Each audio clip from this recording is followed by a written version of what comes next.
That's good. Okay, it is at the end of New Hampshire. It's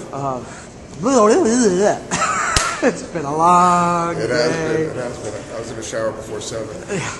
We are at the end of Steward of Prosperity's, what I'm calling the 21st Century Communications Festival. They have a different name for it.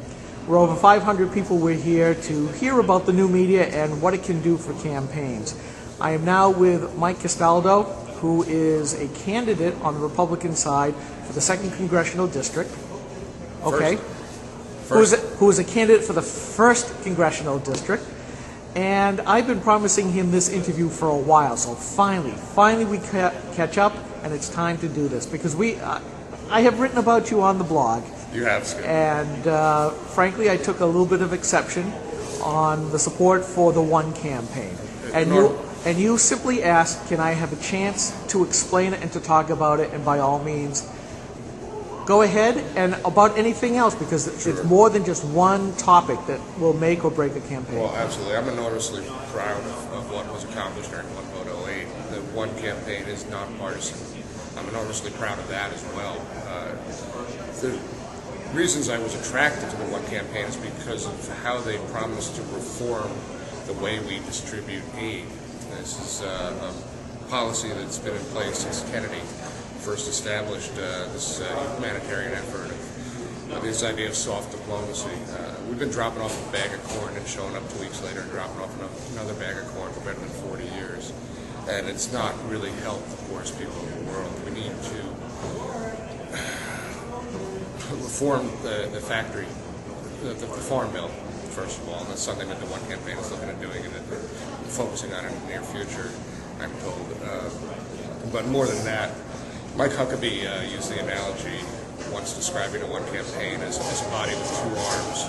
One arm is our moral responsibility to help those that are really in desperate need. The other arm would be our national security interests, where through the investment of a small number of dollars, we have a sort of force multiplier effect, winning hearts and minds in places where they could easily fall victim to extremist ideologies just because of a lack of hope and a lack of outside influence. So that being said, I'm enormously proud of what was accomplished. My candidacy, my exploratory campaign, I haven't formed a full candidacy, is to try and give a voice to the silent majority of people like me, the cooks, the bottle washers, the bartenders, the dishwashers. For most of the time that I've been alive, I've listened to both parties, their 5 talking points, our 5 talking points, go at it, and not a lot has changed except the bill has gone up of what we owe in the future. Many people will talk about entitlement reform, the pork. If you take a generous view of what pork is, it amounts to $20 billion a year. This year, I think our deficit is $1.35 trillion. Is that right, Skip? Correct. 1.35 trillion minus 20 billion leaves us 1.33 trillion in deficits. Okay, important to take care of that 20 billion, sure. But what about the other 1.33 trillion? Where is it going to come from? It's going to come from hard answers. So people are going to have to really dig down and find that strength that made America great, because we're going to have to deal with unfunded liabilities, primarily Social Security, Medicare, and Medicaid. We're going to have to figure out how to reform them in a sensible and straightforward way that really deals with this deficit and debt. It's something that can't be sustained. We're going to end up like Argentina. Okay. What would be your ideas of reforming the entitlement, or how to reduce that deficit? It was touched on a little bit today, this idea of Senator Gregg's, of a nonpartisan commission putting forth and studying it in depth, putting it to the Congress, up or down vote, no amendments, no pork attached. This is what has to be done to fix our country. Let's do it. But isn't that kind of why we send them to Congress in the first place? Yeah, but it hasn't happened yet, has it? Well, is that something that you could attack? If my story if a cook from Dover makes it to Congress, that is going to be a very big story on all the major networks. It's going to make international news. If a cook without a bachelor's degree can win an election on these subjects, then yeah, I'm going to come there not alone.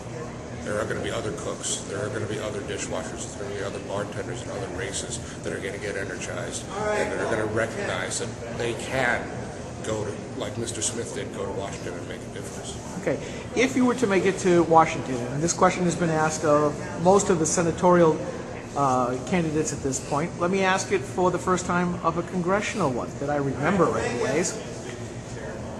Would you describe yourself more as a Jim DeMint type Republican or more of an Olympia Snowe? So where would you might lie on that continuum?